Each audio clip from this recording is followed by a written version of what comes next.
Olá, queridos amigos, queridas amigas, que a graça e a paz de Jesus esteja com cada um de vocês, que o Espírito de Deus possa inundar seus corações, dando-lhes o devido conhecimento, entendimento e sabedoria, que todos tenham um belo dia com chuva de bênçãos.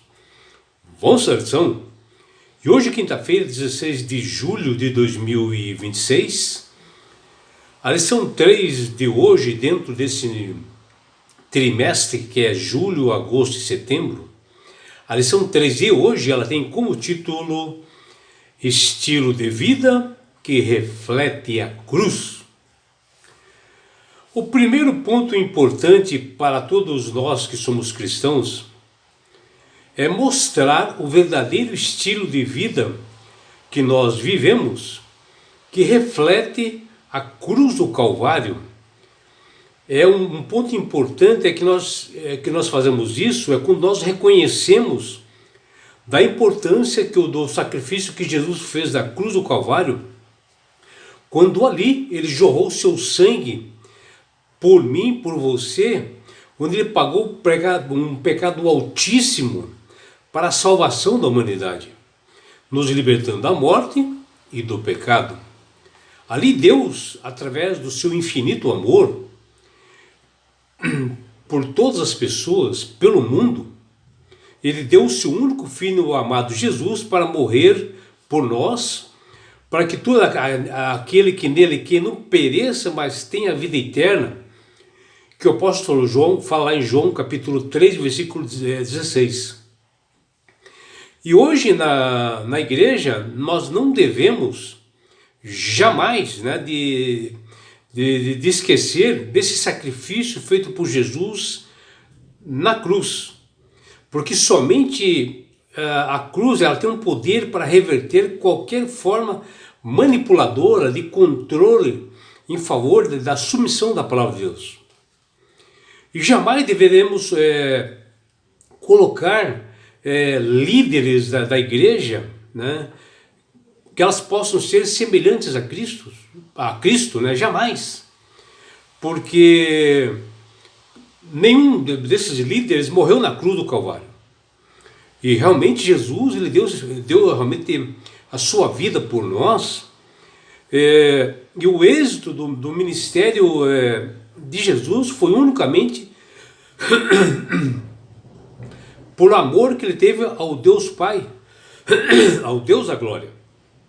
E assim, em seu ministério terreno, Jesus, mesmo como um homem, ele atribuiu toda a glória a Deus, que está lá em João 17,4.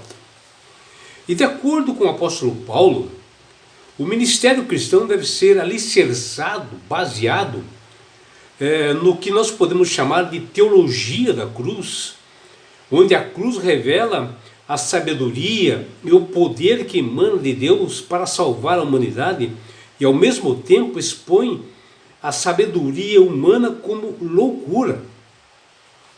Em 1 Coríntios capítulo 4, versículos de 1 a 13, o apóstolo mostra como essa teologia se trata e se traduz na prática.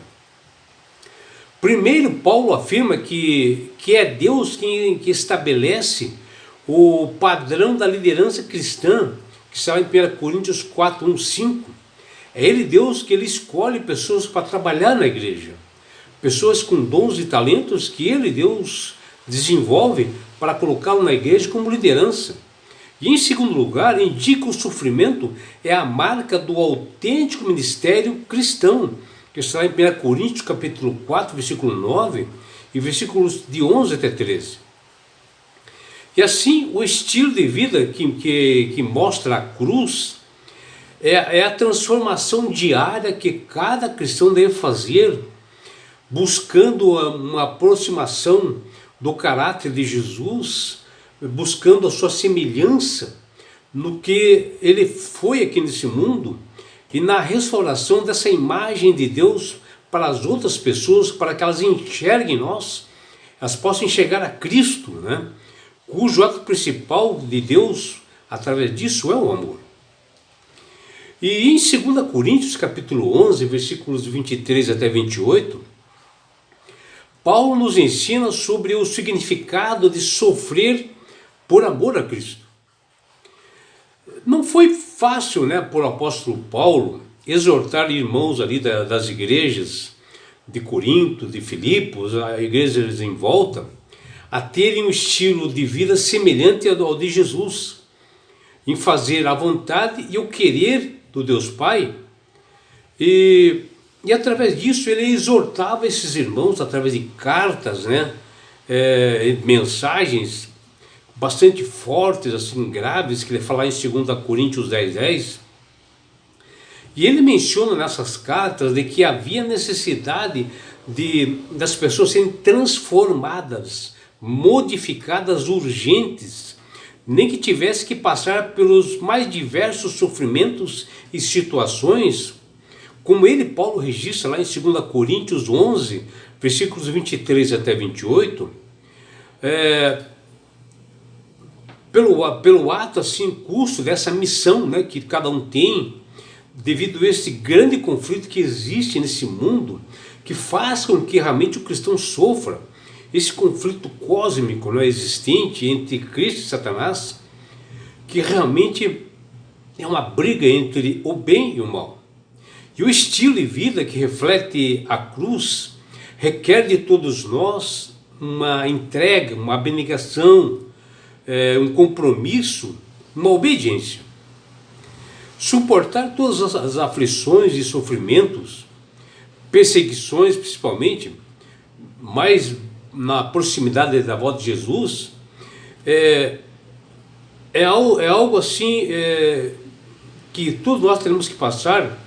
São sacrifícios assim, pessoais, mas que mesmo passando por essas dificuldades, nós temos que estampar no rosto de cada um de nós alegrias com esperança e perseverança, e manter o propósito daquele Deus que nos confiou e nos deu essa participação nessa missão de Cristo aqui na Terra, como nós devemos e somos determinados a fazer o bem a todas as pessoas, independente de quem elas sejam, raça, distinção ou cor.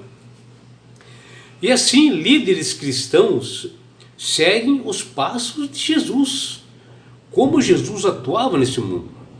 E ao se disporem a sofrer pelos irmãos, é necessário até morrer por causa desse ministério.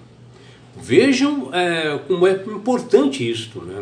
E Paulo refere-se a si mesmo, porque Paulo sofreu muito em levar o evangelho. Foi perseguido, foi maltratado, foi açoitado, foi preso.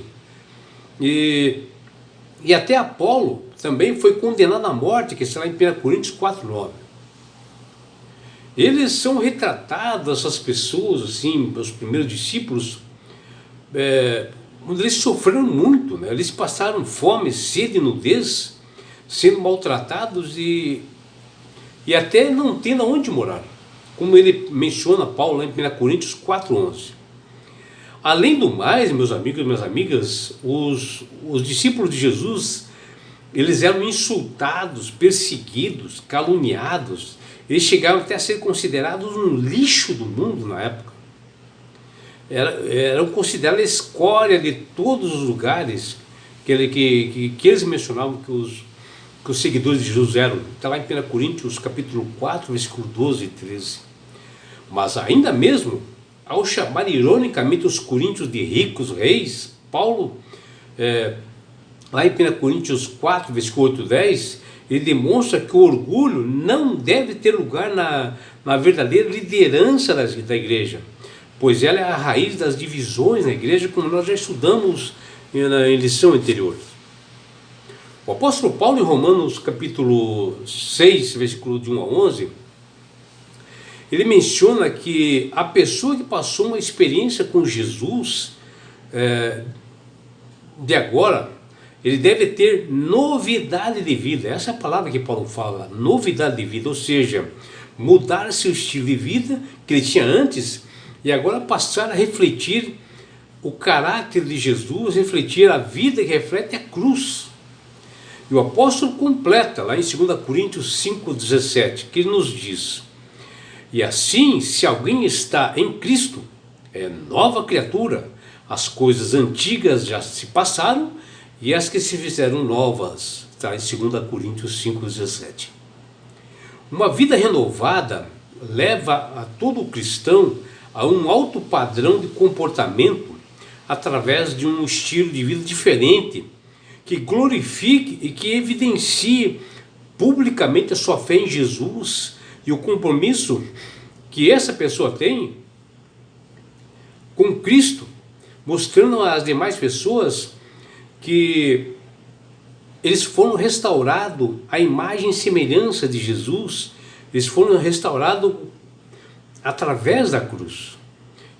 E assim, quando acontece isso, eles passam a proclamar a missão profética para demais pessoas.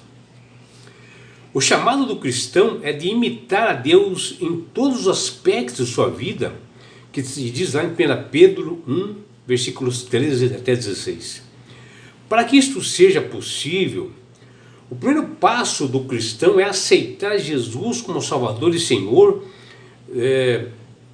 de suas vidas e enxergar a importância do sacrifício da cruz feito por Jesus por um ato de amor. E que esse amor foi refletido através de Deus, que colocou seu Filho amado Jesus para fazer isto em prol de nós. E após isto há uma transformação concedida por Deus aos seus filhos, a dar o Espírito Santo, o Consolador, que passa a efetuar, a operar na mente das pessoas, envolvendo o cultivo atributos internos, como o amor, a bondade, a compaixão, a justiça, a verdade, a pureza, a responsabilidade, o altruísmo. Tudo isso, meus amigos, é um milagre da cruz que opera nas pessoas, que transforma e modifica as pessoas. Que você, meu amigo, minha amiga, possa enxergar tudo isto e que você possa ver a importância que é de você realmente seguir a Jesus, mostrar o verdadeiro caráter de Deus para demais pessoas. Que você tenha um belo dia ao lado do Criador do Universo. É o que deseja seu amigo João Carlos Amorim.